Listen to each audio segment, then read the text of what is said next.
안녕하십니까. 10월 10일 매일의 묵상을 오늘 담당하는 사랑부 장애인 부서를 섬기고 있는 서성재 목사라고 합니다. 오늘 말씀을 나눌 말씀은요, 성령을 통해 얻는 평안이라는 말씀으로 우리가 로마서 1장 11절에서 12절 말씀을 우리가 함께 나누려고 합니다. 제가 말씀을 읽고 설교를 시작하겠습니다. 내가 너희 보기를 심히 원하는 것은 무슨 신령한 은사를 너희에게 나눠주어 너희를 경고케 하려 함이니, 이는 곧 내가 너희 가운데서 너희와 나의 믿음을 인하여 피차 아니함을 얻으려 함이라. 아멘.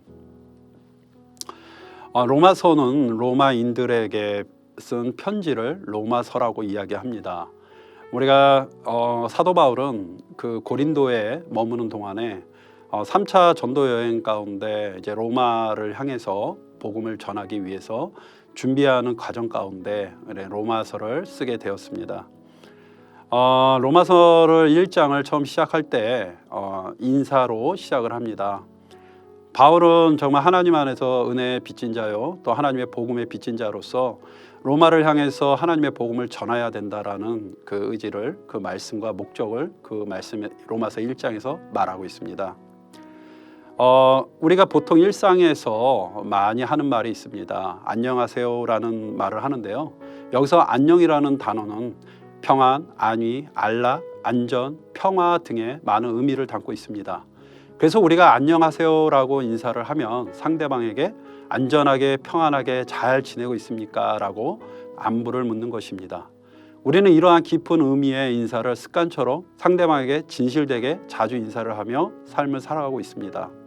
사도 바울은 로마서 1장을 시작하면서 예수 그리스도로 인하여 우리가 복음을 믿고 복음이 모든 사람에게 전파되고 있음에 감사와 우리가 하나님에게 감사하는 이유를, 하나님이 나의 길을 항상 인도하고 있으며 그 길을 항상 늘 좋은 길로 하고 있음에 감사하다라는 인사로 시작을 합니다. 바울은 그 로마서 1장에 보면 로마를 내가 가고 싶어도 그곳에 가는 길이 막혔다라고 이야기합니다. 아마도 로마를 가는 것보다 더 급한 전도가 있었고 더 급한 사역이 있었기 때문에 바울은 아마 힘들었다라고 아마 로마서 1장에 기록하고 있습니다. 사역이 어렵고 힘들어도 하나님의 복음 안에서 그 은혜를 입은 자로서, 하나님의 의를 입은 자로서 감사하는 바울의 고백을 볼 수 있습니다. 오늘 우리가 말씀 속에서 내가 너희를 보기를 심히 원하는 것은 무슨 신령한 은사를 너희에게 나눠주어 너희를 경고케 하려 함이니 라고 합니다. 우리에게 복음은 어떤 신령한 은사, 즉 기적이나 이런 것들을 나눠주는 것이 아니라 우리를 좀 더 하나님의 의에 가깝게 경고케 하는 것이 복음의 목적입니다. 또한 이는 곧 내가 너희 가운데서 너희와 나의 믿음을 인하여 피차 아니함을 얻으려 함이라. 바울은 로마인을 생각하며 그들을 향해서 하나님의 복음이 그 로마 교회에 많이 영향을 끼치고 하나님 안에서 그 사랑이 그들을 변화시킬 거라는 강한 확신이 있었습니다. 바울은 상대방에게 인사를 할 때 그들을 생각만 해도 가슴이 뛰고 그들을 복음을 전하는 것만 해도 정말 마음속에 그 열정과 그 사랑이 나타남을 볼 수 있습니다. 정말 우리가 진정으로 우리가 교회 안에서 바울과 같이 정말 하나님의 복음을, 하나님의 평안을 성령을 통해서 정말 우리가 전하고 있습니까? 오늘도 우리가 주일날 예배를 드릴 때 많은 성도들에게 안녕하세요라고 인사를 할 때 어젯밤에 아무 일 없이 평안하게 오늘 교회를 오셨습니까? 진실되게 정말 하나님 안에서 하나님의 복음의 그 사랑과 그 은혜를 경험하고 있습니까? 라고 진실되게 우리가 인사하며 예배를 드렸으면 좋겠습니다.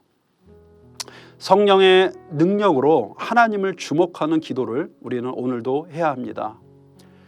정말 하나님께서는 사도행전 3장 6절에 보면 베드로가 이르되 은과 금은 내게 없거니와 내게 있는 이것을 내게 주노니 나사렛 예수 그리스도의 이름으로 일어나 걸으라 하고 라고 사도행전 3장 6절의 말씀에 나와 있습니다. 베드로와 요한은 제9시에 예루살렘 성전에 기도하러 올라갔습니다. 그리고 그 기도하러 올라가는 길에 바로 어떤 사람이 있었습니까? 바로 40년 가까이를 서지 못한 지체장애인이 구걸하는 사람이 있었습니다. 정말 그 구걸하는 사람을 바라볼 때 정말 어떻게 보면 물질적으로 도와주고 싶고 그에게 필요한 것들을 주고 싶지만 사실상 40년 동안 근데 하나님께서 베드로와 요한의 마음에 주신 것은 바로 금과 은이 아니라 바로 그에게 나사렛 예수 그리스도의 이름을 그에게 선물로 주었다는 겁니다. 예수 그리스도의 이름을 그에게 선물로 주었을 때 바로 그 지체장애인은 일어나 걷고 뛰고 예루살렘 성전에 들어가서 예배를 드렸습니다. 이것은 기적이지만 어떻게 보면 예수 그리스도가 모든 장애인들에게는 소망이라는 것을 보여주고 있고 동시에 우리에게도 소망이라는 것을 보여주고 있습니다. 금과 은을 평상시 같을 때는 구걸하는 사람에게 주는 것이 맞지만 성령님을 만나서 성령을 통해서 모든 사람에게 바로 예수 그리스도를 나눠주는 그 평안을 베드로와 요한은 실천하였던 것입니다. 오늘도 우리가 많은 이웃들에게 무엇을 줘야 합니까? 먹을 것을 줘야 됩니까? 금을 줘야 됩니까? 은을 줘야 됩니까? 아니면 집을 줘야 됩니까? 바로 예수 그리스도를 줘야 되는 것입니다. 그것이 진정한 복지이고 그것이 진정한 사랑이고 그것이 진정한 케어입니다. 둘째가 우리가 하나님 안에 있음을 우리는 알고 살아야 한다는 것입니다. 성령을 통해 평안을 얻은 사람은 하나님 안에 내가 있음을 우리는 충분히 알고 있습니다. 내가 너희를 고아와 같이 버려두지 아니하고 너희에게로 오리라. 조금 있으면 세상은 다시 나를 보지 못할 터이로되 너희는 나를 보리니 이는 내가 살았고 너희도 살겠음이라. 그날에는 내가 아버지 안에 너희가 내 안에 내가 너희 안에 있는 것을 너희가 알리라. 요한복음 14장 18절에서 20절까지의 말씀입니다. 예수님께서는 우리를 위해서 간구하십니다. 십자가에 달리기 죽기 전까지 예수님은 기도하고 간구합니다. 십자가의 형벌은 전 세계에서 가장 잔인한 형벌 중에 하나라고 합니다. 이유는 뭔가요? 십자가를 재활용할 수 있기 때문입니다.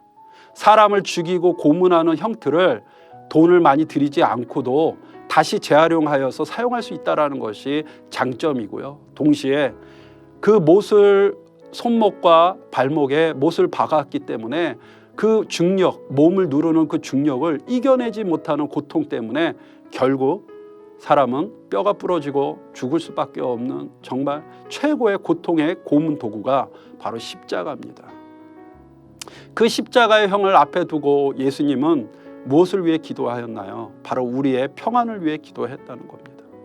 예수님은 바로 하늘나라를 예비하기 위해서 자기가 십자가에 달려 죽는다라는 것을 하나님의 은혜요 사명으로 여겼다는 것입니다. 동시에 또한 우리에게 약속하는 성령님, 진리의 영인 성령님을 우리에게 보내야지만이 우리의 마음이 바로 우리의 생각의 유혹과 상관없이 우리의 마음이 하나님을 집중할 수 있다는 것을 알았기 때문에 바로 우리를 버려두지 아니하고 우리를 위해서 끝까지 하나님의 일을 감당하며 사역을 하였습니다. 예수님이 끝까지 사역했던 이유는 바로 하나님 안에 우리가 있는 평안을 주시려고 하는 것입니다. 우리는 하나님 밖에 있는 것이 아니라 하나님 안에 있습니다. 그리고 우리는 다른 믿음이 헛된 믿음, 마음 이런 헛된 믿음, 다른 믿음으로 사는 것이 아니라 예수님은 우리를 고아와 같이 버려두지 않고 끝까지 사랑으로 책임지시기 위해 하나님 나라를 예비하고 성령님을 우리에게 보내셨습니다. 성령님이 주신 평안으로 오늘 하루 우리가 살아보면 어떨까요? 성령의 생각으로 마음을 가지고 하나님을 주목하면 교회, 이웃, 가정에 대한 시선과 마음 그리고 감정이 변화가 될 것입니다. 사도 바울은 로마인을 생각할 때 정말 마음이 뛰고 가슴이 뛰고 그들이 예수 안에서 견고하게 되고 로마의 교회가 복음의 중심이 되어서 하나님의 사역을 감당할 것이라는 그 미래의 소망까지 보면서 그는 로마서를 쓰면서 그는 가슴이 뛰고 즐거워했습니다. 로마를 가면 그는 순교할 수밖에 없는데 정말 그가 그곳에서 죽을 수밖에 없는데도 불구하고 그의 앞에 십자가가 있는데도 불구하고 그가 사람들에게 평안을 전할 수 있었던 것은 바로 믿음이 있기 때문입니다. 믿음은요 평상시에 나타나는 것이 아니라 바로 그럴 때 나타나는 것입니다. 죽음을 앞에 두고 고통을 앞에 두고 아픔을 앞에 두고 있을 때 더욱더 믿음이 나를 세워주고 믿음으로 인해서 내가 선함을 행하고 그 선함을 나타낼 수 있다는 것입니다. 우리의 믿음은요, 바로 선함이 따라오는 믿음입니다. 사랑하는 여러분, 선함이 따라오는 믿음으로 오늘 예배를 드리시길 간절히 바랍니다. 오늘의 말씀을 이렇게 적용하려고 합니다. 평안이란 무엇인가? 하나님은 우리가 평안하길 원합니다. 내가 평안하지 않는다는 것은 믿음이 아닌 불안함과 죄책감이 생각에 남아있다는 것입니다. 하나님은 자녀의 평안을 위해 성령님을 보내셨습니다. 그래서 오늘도 걱정보다는 성령님 안녕하세요 라고 인사를 시작으로 하루를 즐겁게 시작하는 것이 어떨까요? 그리고 이웃에게 즐거움을 나누며 어떨까요?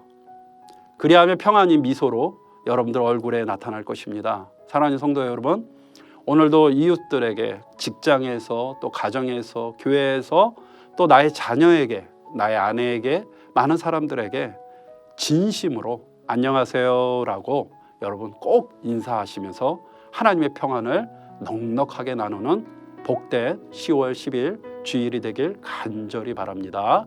감사합니다. 기도하겠습니다. 사랑과 은혜가 많으신 하나님 아버지, 감사합니다. 하나님께서 우리에게 복음을 주시고 그 복음으로 인해서 우리가 오늘 하루도 견고하게 하나님의 의로 살아가고 있음을 고백합니다.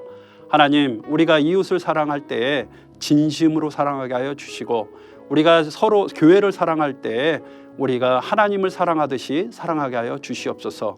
오늘도 우리가 말씀 가운데 하나님의 평안과 은혜를 맛보며 오늘도 주 안에서 하나 되고 연합하는 할렐루야 교회 또한 우리 성도들이 되게 하여 주시옵소서. 이 모든 걸 주님께 맡기며 예수님의 이름으로 기도드리옵나이다. 아멘.